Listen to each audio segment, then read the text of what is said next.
কুমিল্লা-৪ দেবিদ্বার আসনের নির্বাচনী সমীকরণ বর্তমানে এক জটিল আইনি প্যাচের মুখে পড়েছে, যা কেবল স্থানীয় রাজনীতি নয় বরং জাতীয় রাজনীতির পর্যবেক্ষকদেরও ভাবিয়ে তুলেছে। রাজনীতির মাঠে শেষ মুহূর্তের নাটকীয়তা নতুন কিছু নয়, কিন্তু দেবিদ্বারের এবারের পরিস্থিতি সম্পূর্ণ ভিন্ন এক মাত্রায় পৌঁছেছে। যেখানে ধারণা করা হচ্ছিল যে এই আসনে আসন্ন নির্বাচন হবে অত্যন্ত প্রতিদ্বন্দ্বিতাপূর্ণ এবং হাড্ডাহাড্ডি লড়াইয়ের এক মঞ্চ, সেখানে হঠাৎ করেই দৃশ্যপট বদলে যাওয়ার উপক্রম হয়েছে। এই পরিবর্তনের কেন্দ্রবিন্দুতে রয়েছেন বিএনপির মনোনীত প্রার্থী এবং ৪ বারের সাবেক সংসদ সদস্য মঞ্জুরুল আহসান মুন্সী এবং তার বিরুদ্ধে ওঠা ঋণ খেলাপির গুরুতর অভিযোগ। এই ঘটনা নির্বাচনের মূল স্রোতে এমন এক অনিশ্চয়তা তৈরি করেছে যা পুরো নির্বাচনী আমেজকেই ম্লান করে দিতে পারে। আজ আমরা আবেগের ঊর্ধ্বে উঠে আইনি ও রাজনৈতিক দৃষ্টিকোণ থেকে এই ঘটনার গভীর বিশ্লেষণ করার চেষ্টা করব।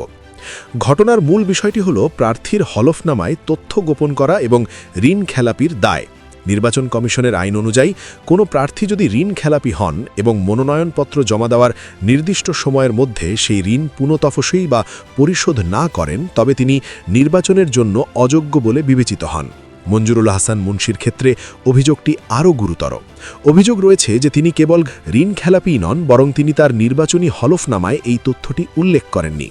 এটি যদি সত্য প্রমাণিত হয়, তবে তা কেবল ঋণ খেলাপির দায়েই অযোগ্যতা নয়, বরং নির্বাচন কমিশনের সাথে প্রতারণা বা মিথ্যা তথ্য প্রদানের দায়েও তার প্রার্থিতা বাতিল হতে পারে। রিটার্নিং কর্মকর্তার কার্যালয়ে এখন চলছে চুলচেরা বিশ্লেষণ। ব্যাংকিং সেক্টর থেকে আসা সিআইবি রিপোর্ট এবং হলফনামার তথ্যের গড়মিল যদি প্রমাণিত হয়, তবে আইনিভাবে তার টিকে থাকার সম্ভাবনা অত্যন্ত ক্ষীণ। এখানে একটি বিষয় উল্লেখ করা অত্যন্ত জরুরি, যা রাজনৈতিক বিশ্লেষকদের অবাক করেছে। মঞ্জুরুল আহসান মুন্সী একজন নবীন রাজনীতিবিদ নন। তিনি ৪ বারের সংসদ সদস্য এবং দীর্ঘদিনের রাজনৈতিক অভিজ্ঞতা সম্পন্ন ব্যক্তি। ২০১৮ সালের জাতীয় নির্বাচনেও তিনি ঠিক একই কারণে, অর্থাৎ ঋণ খেলাপির দায়ে প্রার্থিতা হারিয়েছিলেন। প্রশ্ন হল, অতীতের সেই তিক্ত অভিজ্ঞতা থেকে তিনি বা তার আইনি পরামর্শক দল কেন শিক্ষা নিলেন না? ৮ বছর পর ২০২৬ সালে এসেও কেন সেই একই ভুলের পুনরাবৃত্তি ঘটল?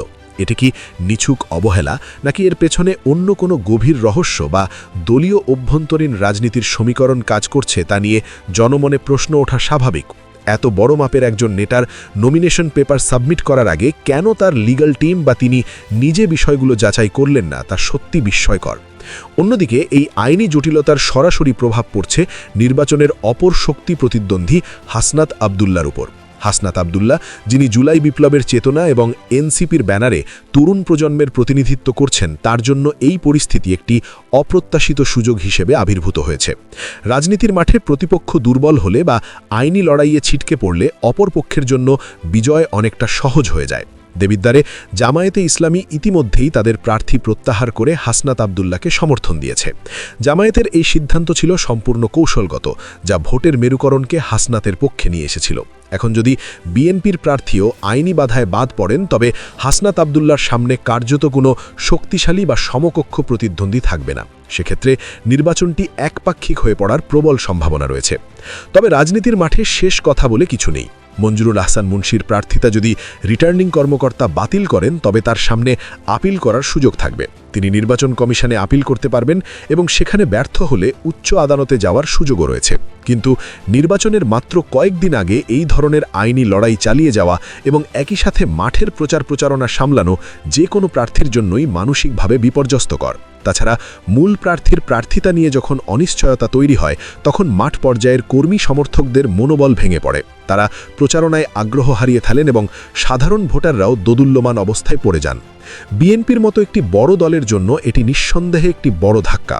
যদি শেষ পর্যন্ত মঞ্জুরুল আহসান মুন্সী আইনি লড়াইয়ে হেরে যান, তবে দেবিদ্বারে বিএনপির দীর্ঘদিনের ভোট ব্যাংক এবং সাংগঠনিক কাঠামোর ওপর এর নেতিবাচক প্রভাব পড়বে। বিশ্লেষকরা মনে করছেন, যদি মঞ্জুরুল আহসান মুন্সী বাদ পড়েন, তবে দেবিদ্বারের নির্বাচনে একটি ভ্যাকিউম বা শূন্যতা তৈরি হবে।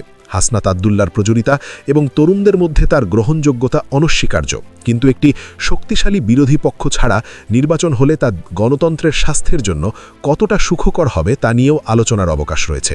অবশ্য অনেকে একে রাজনৈতিক কৌশলের বিজয় হিসেবেও দেখছেন। প্রতিপক্ষের দুর্বলতা বা আইনি ত্রুটিকে কাজে লাগানোও রাজনীতির একটি অংশ। হাসনাত আবদুল্লার শিবির এখন অত্যন্ত সতর্কতার সাথে পরিস্থিতির উপর নজর রাখছে।